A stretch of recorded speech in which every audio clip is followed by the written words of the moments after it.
Okay, so chapter 1, contract costing. So under MAF201, the first chapter is contract costing. So what is contract costing? So contract costing is a system of job costing that apply to relatively large cost units and normally take considerably uh, length period of time to complete. Normally it's more than one accounting period. So involve more than one accounting period. So there are several characteristics of contract costing. So the first characteristics will be based on customers' special requirement. Okay, so specific customers requirement. So number two will be similar to job costing but different in size. So normally size for contract costing is bigger. Okay, it's bigger uh, compared to job costing. So the third one, job to be carried out, large in value. So the amount for contract is larger compared to contract costing and extends over longer durations of time, more than one accounting period. Okay, so the fourth one will be site oriented. Okay, frequently construction work. So what is the means of site oriented? Okay, site oriented, that means the contract have to do the work at the site, that means at the customer site, so they cannot do the job at workshop. Okay, so when they want to build a building, they have to do it at the site of the project, cannot do at workshop and send to the customers. Okay, contract accounts. So contract accounts, sometimes we prepare construction in process or progress accounts is maintained for each contract undertaken by the company. So if the construction company have two contracts to prepare or to build the two buildings, so they have to prepare construction in process account separately for each contract. So the next one will be higher proportions of direct cost and low indirect cost. So that means overhead is lower. The overhead amount is less compared to direct cost. If we refer compared to job costing, if we refer to cost of job costing. Okay, example, electricity cost. Electricity is under overhead, that means it's indirect cost. But now, under construction, basically electricity is at site. So that site particularly to produce that contract, to that construction work. So that electricity used directly to that contract account. So it will be direct cost. So now it will be more direct cost compared to indirect cost. Okay, examples of contract costing normally is construction work. Okay, so example, build the building, bridge, highway, ship, and etc. Okay, there are parties involved in contract costing. So the first party that is very important will be contractor. So who is contractor? Contractor is a party or person who produces job or product or contract required by customer. Okay, the next party will be contractee. So who is contracting? It's a customer. Contracting is a customer who orders, okay, the job to be done by contractor.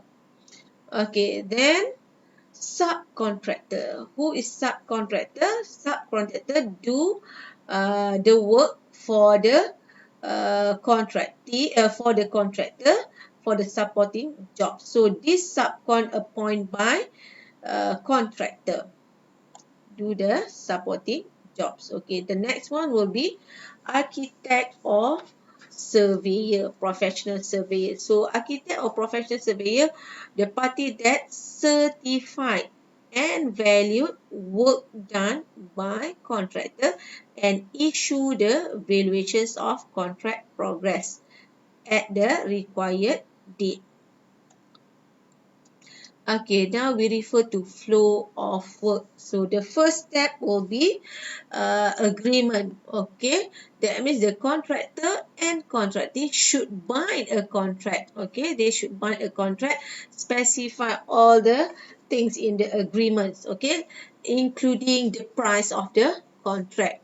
Okay, after they bind the contractor hires subcontractor to aid him with the constructional work. Okay, and then they do the work, implement the work. Okay, during implementation or during the constructional work, they have to record all the costs of constructional work started. Okay, and then at a specified date, architect or professional surveyor will value work done by contractor. Okay, after the surveyor or architect value the work done by the contractor, they will issue a certificate that stated the value of work done. Okay, how much the work done at that particular date. Okay, based on the certificate, that stated the value of work done, the contractor will pay to the contractor an amount of payment, progress billing. This progress billing will be by contractor to the contractee based on the value of work certified in the certificate. And then the contractee will pay the amount to the contractor based on that bill, but there are certain amount of money that should be retained by the contractee. So that means the contractee do not pay all the amount bill. Okay, they pay part of it and remain part of it as retention money. So there are many terms, many new terms that you have to come across in contract costing. Okay, the first important terms will be contract value or price. So this is the value of contract undertaken. So this is the selling price of job done, agreed between contractor and contractee prior to the commencement of the project. So this is during the agreement, the signing of agreement. Okay, when they bind the contract, that means before the contract started, they have to agree the certain amounts as a contract price or contract value. Okay, value of work certified. So what is value of work certified? Value of work certified will be part of the total contract price, which represents the value of work that has been completed and approved by the architect. So the amount that certified by architect or surveyor is a value of work certified. So this is certificates. Okay, the value is in the certificate issued by architect or surveyor, acting for contractee certifying the value. So this will be acting, the contractee certifying the value of work performed by the contractor, because the value should be approved by the third party, not by the contractor, not by the contractor. It should be by the third party, which is architect.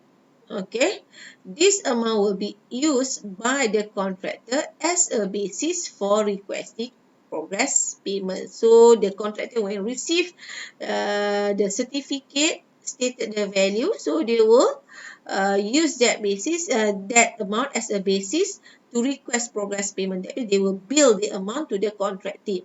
Okay, so in order to calculate the attributable profit or loss. So when they have the value, they record the cost. From there, they will get the attributable profit or loss for that particular period of time.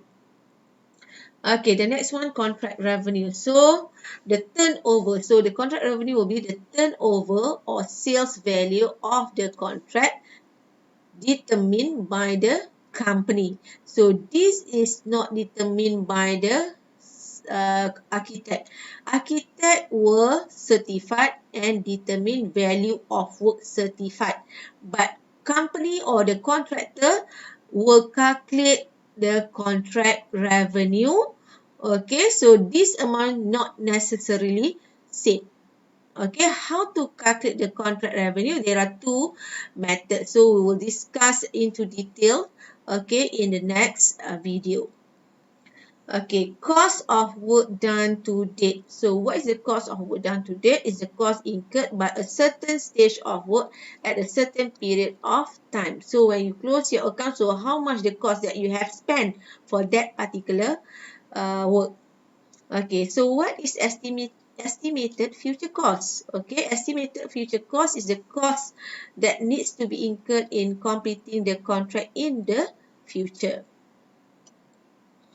Okay, progress billing. So it's progress billing is the amount billed, okay, to the contractee, okay, or contractor claims payment on the completion of stage of work. So this will be progress billing. So these amounts normally based on value of work certified that I have said before. Okay, and then when the contractee is billed, so how to record the account? So when the contractee is billed, okay, so the contractee accounts or account receivable, either you record as contractee accounts or account receivable is the same thing, is debited, and we credit progress billing account. Okay, contractee debit, progress billing credit. Okay, progress payment. Okay, contract normally provides for client to make progress payment at specific stage of completion. So that means, okay, not necessarily the contractor has to pay the total amount of the contract at the end of the period. So they may pay in many stages. Okay, let's say at foundation completion stage completed, first floor completed stage. Okay, so they can pay stage by stage. So an interim payment made by the contractor to the contractor upon completion of stage work. So this is progress payment. Okay, basis of payment is based on what? Okay, we have discussed before, based on the value of work certified stated in the architect certificate. So this is the official document. Architect certificate will be the official documents issued by architect that should be referred by contractor to bill and contractor to pay. Okay, amount paid is normally the certificate value. So certificate value, that means the value of works done to date less a certain percentage of retention money. So that means here the company do not pay all the amount based on the certificate. They pay less. They pay less than that because they have to retain a certain percentage of money. Okay. So what is retention money? The money that retained by the contractor. Okay, so retention money is a sum of money representing an agreed proportions of price for work completed being withheld by the contractee for an agreed period of time.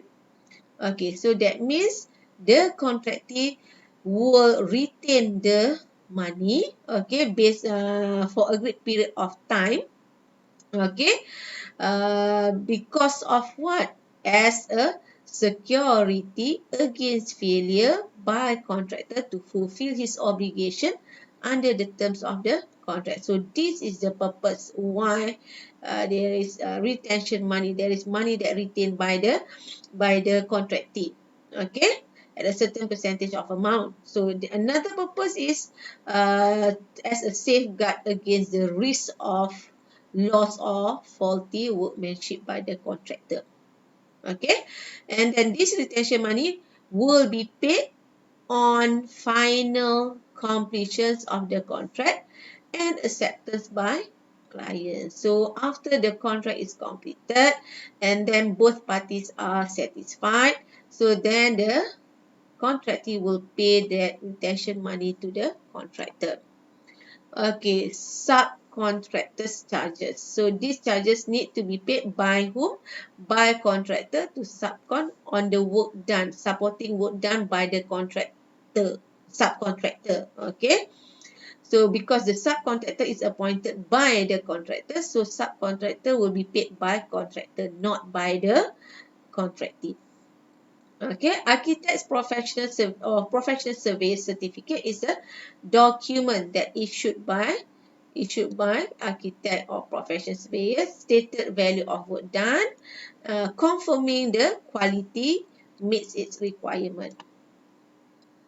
Okay, so the account. So the first account, this is a very important account under contract costing, construction in progress or construction in process accounts. So all the costs of the contract are debited to the specific contract or and overheads are apportioned accordingly. So under construction in process, we have to debit all the costs, okay, that we have spent, okay, for that particular contract, and the overhead we should apportion accordingly with other contracts. Okay, due to the length of time to complete a contract, so that means it involves more than one accounting period, so we have to determine revenue to be recognized at each of accounting period. So at the end of the period, we have to determine the revenue even though the construction is not completed yet.